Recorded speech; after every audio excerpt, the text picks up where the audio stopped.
บายดีพี่น้องมื้อนี้มาผูกคอต่อแขนให้ญาติผู้ใหญ่อยู่บ้านโพนพะเนาเห็นกว่าพระจันทร์ใสส่องแจ้งมันในควันเจ้ามันยิ่งกว่าเก่าความงามจันเสียมันในควันเจ้ามันนาเห็นกว่าเศร้าเกศลูกสาวพญาแทนพญาหงส์ฟังฟ้าเมื่อนี้แม่มือสร้างหามาเต่าว่ามือแข็งวันนี้เป็นวันดีวันนี้ที่ยามนตาสูเสียงที่ยกว่าพระธรรมกาลาบันจึงในไปอาราธนาอาจารย์ผู้สลานมานั่งงานคุ้นควันนาคุณควันกันเสมอจอมพัสสานคุณควันกันเสมอตานสีจันทร์วันนี้เป็นวันดีวันนี้ที่อมตะสองก็ไม่นี้หางไม่ตกไม่จันหางไม่ดีหางไม่กันไม่แก้วพ่อแม่เท่าแก่ต้องแต่งแล้วเชื่อไม่คอยคุ้นขวัญวันนี้เป็นวันดีขอให้เจ็บสู่ควันแก้วกูเกิดกลางเมืองบนเรือโอ้ยงามยิ่งใหญ่ทั้งนมน้อยและสาวอ้ำทั้งเน่าแก่บ่แม่และนาลีทั้งเศรษฐีและถ้วยข้าถูกคนน้าโอ้ยโมสาวเมืองมาบาลันพัมพอมคืนคิดก็มาแก้วเนียงเอาควันแม่ป้าแพงสีสมภาพร้อมด้วยลูกหลานและงานพี่น้องว่ามาเยอะวันเลือ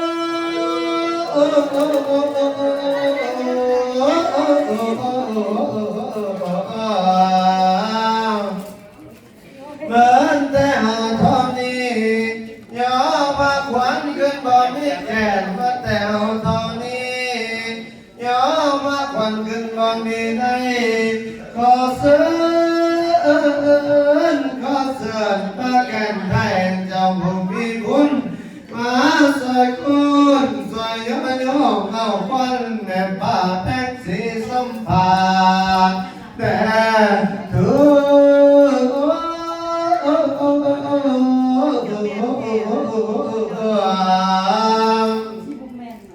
คอยจับเสื้อเอาควันมันฟ้า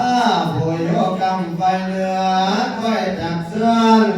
เอานำกำเฟืองผู้โยกำไฟไตคอยจับเสื้อเอานำแก่ไข่ผู้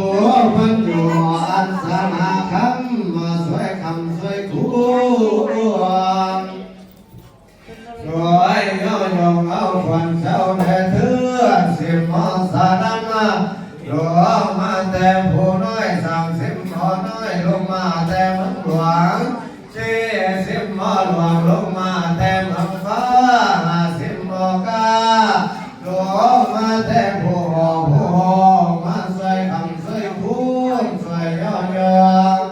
เอาควันเจ้าได้เตือนว่ามาเยอะควันดู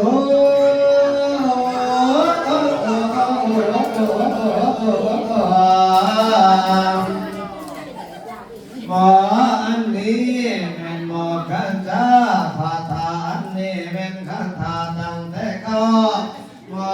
เท่าตั้งแต่ผู้นั้นเช่นไม่ย่อพันเสียวมาหมุนเจ้าแล้วเช่นไม่พูดพันเสียวมาทำเจ้าแล้ว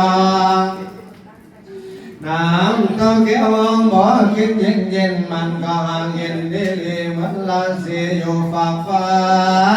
มีค่อยคาลงละหลายห่วงไว้หลายเต็มก็สร้างมาองนังนาถามตันแก้ววิเศษออกแก้วเกิดกำเมืองคำเรื่องสีเวนหน้าผลแกนกาแม่นเท้าอนุมานคนนานอ่านเป็นเท้าสังเกตที่มาแก้ ก้ววันเข้าพุ่งขวัญเจ้าว่ามาเยอะคนเอ้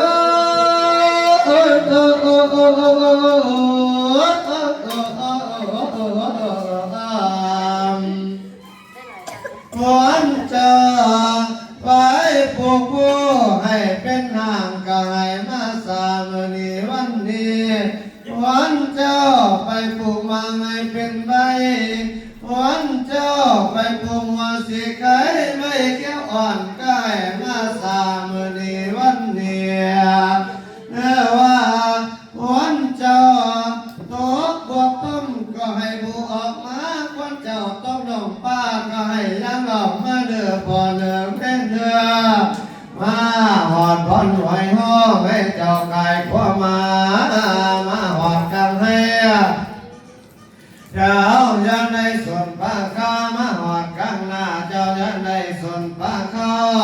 มาหอดเขาไม่ใหญ่เจ้ายันในถอนหัวนอนมาค่อนเกิ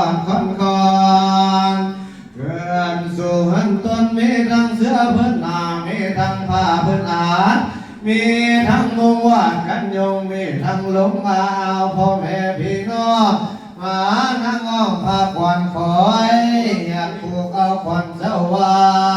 มาเยอะควันดู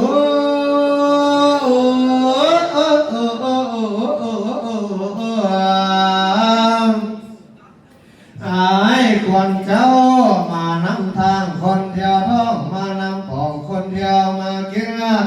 หาเป็นเลไรมากินข้าไก่เลลา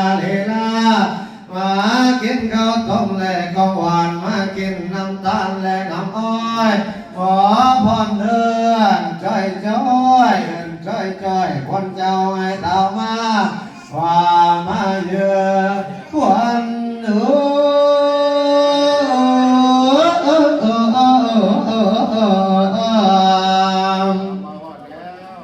วันเจ้ามาหอดแล้วให้เจ้ายกกินสบายหายป่วยไม่ลุกสองเล่นไปโยกนั่งนางกายหายโลคาหายาเจ็บแข้งกายหายเจ็บแข้งเจ็บตาและปวดท้องพี่น้องกินในตัวนั่งควันว่าและปวดแม่เชิญคนเจ้าใส่เต่าเข้ามาคิดในนายพ่อยไปพยานตั้งโมบานแล้วคนใต้ทางภายในและภายนอกคนเท่าเจ้าก็ให้มาทราบในวันนี้วันหัวเจ้ามาแล้วเจ้าจะในดีในพันปีเอายิ่งของเจ้ากินต้องฟังนานก็ให้มาปะปะก็ให้คำมาวันห้องเกหามุมามุนมาสายยาตุภวังสายยามังคารังสดทิเปวโตสัมปทาแต่นิมหน้าให้แม่ป้าแบ่งสีสมภาพร้อมน้อยลูกหลานญาติพี่น้องที่ได้มาร่วมภาษีสุขวันมื้อนี้หายท่านเจ้าทั้งหลายอยู่ยืนอยู่มันยืน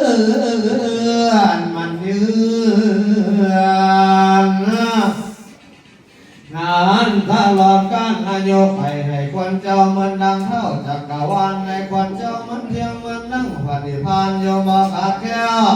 อยู่มันแล้วสวัสดินที่ข้าอยู่ก่อนตัวสัมปทาอาโลกาพยาเวราสันโตโยพันธวานิกาอันตรายาเบวินาสันโตยันเตสัสสังสยาสิทธิธนาอาภังสนทิภกายังสุขังพลังสิริจายุจาวันโนจาพุทธิจาสยาสิทธิภวันตุเตภวันตุ